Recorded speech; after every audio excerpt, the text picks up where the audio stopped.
Hello, welcome to the Full Frame with Mark and Ben. I'm Mark, this is Ben, and this is the Full Frame with Mark and Ben. Today is kind of a mix of different videos because this is the fourth attempt of making a video for this week. So first off, I set off to make a video with Ben and Charlie talking about point and shoot cameras, but two things technically went wrong with that video. It's a perfectly good video. We're talking about all the point and shoot cameras we've got, but the drive for one of the cameras didn't work. So we had three cameras, one on me, one on the cameras, and one on all of us. And guess which one didn't work? Correct, it was the one with all of us. So couldn't use that. Also, the sound from that episode just became all robotic for no reason. Turns out it was a problem with the SD card in the recorder for the audio of that. So that episode was totally wiped off. Next, on Friday last week, I drove 2 hours to a lighthouse to shoot a video for Analog Wonderland Wonder Boxes to talk about those. So I took both the films I shot there and I thought I'll send it off there, get it back Monday, pay in to get it developed same day so I could edit it and then post it out. But one of the films couldn't be processed in one day. It's going to take 1 to 2 weeks because it has to be processed by hand. Not my fault, not Take It Easy's fault for processing the film. It's just one of those things. That video will come out probably next week. Next, I want to review my first camera. This is a camera I've had since I was a kid. So I made this whole video about it. It's a really good video.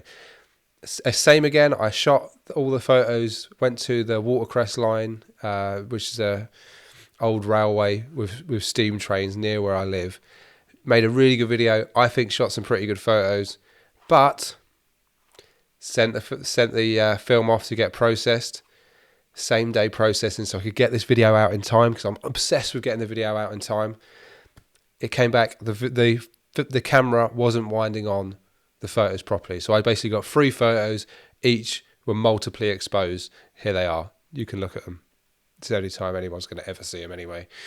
But it was a really good video. The Wonder Boxes video, I think, is a really good video. You will see that one. But it's just frustrating because I feel like I need to get a video out every single week.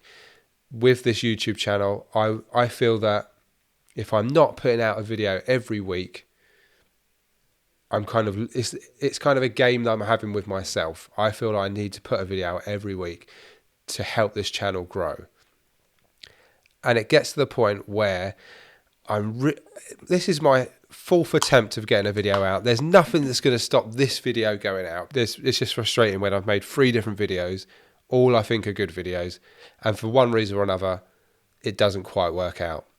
Here's a little bit of my first camera video. Enjoy. And yeah, today I'm going to be talking about my first camera I ever owned that I got in, I reckon, around 1996, 1997, maybe 1998. So when I was a kid, I really wanted a camera because I loved taking photos with my dad's camera. I remember just sort of looking through the Argos catalogue, wanting a camera. I circled a camera in the catalogue that I now know it was a 110 camera, but I thought it looked really cool. I didn't get that. I got this camera instead, and I think that's probably a better thing than getting a 110 camera. Finding this camera, there was a roll of film in it, so I did get it developed. There you go, yeah, enjoy that. But I thought, I haven't shot this camera for ages, let's go out and shoot it again. And where's there an interesting place within about half hour of where I live? So I went to the Watercress line. Here's what happened.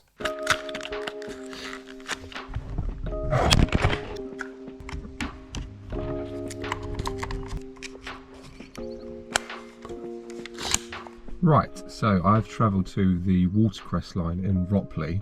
I wanted to see if I could still get, or if I could get, good quality pictures from this camera. I have shot it a couple of times since I found it, and some have been alright. The lens isn't particularly good. It's a bit cloudy, I would describe it as, but I think this is quite an interesting location. I've been here quite a lot, like on days out, family days out, so it's quite historic, it's quite nice. I reckon I can get some good images. I've got Ilfo Color 400 in this, I doubt, this doesn't look like it's got a DX code reader at all.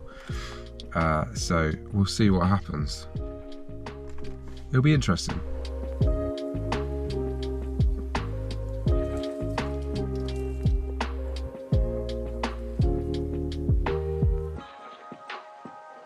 What's really annoying about this camera is it always flashes, so it'll be a terrible camera for street photography.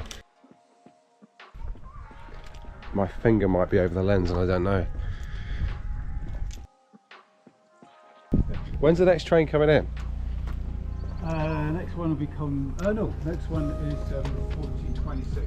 So Oh, like an hour. Steam engine coming down. All right, nice.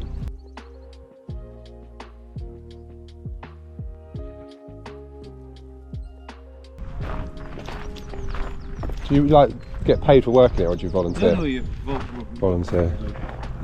90% of us are volunteers, and it's a very small kind of stuff. Yeah. But, That's cool, isn't it? yeah. Oh, fills the time when you're retired. Yeah. How long have you been volunteering there? Here, 3 years, so Nice. that's nothing in comparison. Some of the guys have been here 40 years. And Oh wow. Yeah, blimey. well, the guy in the box has done 40 years, John. Yeah. Yeah, I'm very junior. Yeah, cool.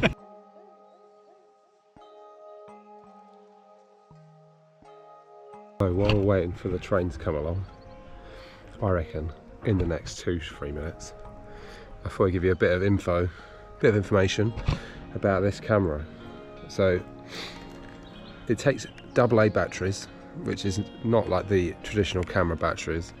It's a Practica Sport Auto Flash 8ATS Piccolo. I don't know what all those additional names means. What it does, you open the lens and it automatically starts charging the flash with a little orange light there, and then it's like a manual wind on it. It's about as close as you can get to a disposable camera without it being disposable. So when I was a kid, it was so exciting just to have a camera. I remember not being able to load it very well, and my dad having to do it for me. So when I first got into film photography with Ben, I was really nervous about being able to load it properly. But I remember being really nervous because I never could do it when I was a kid, never could load a film camera. But maybe it was because of this camera, because this camera is an absolute nightmare to load. And also unloading it, it's a bit broken on top, as you can see here. So I'm gonna have to, like, just for caution, put it in a bag and like try and get the film out and wind it back in the dark. But yeah, it's nice shooting with this camera again. So, would I use this camera now? No. Would I get rid of it?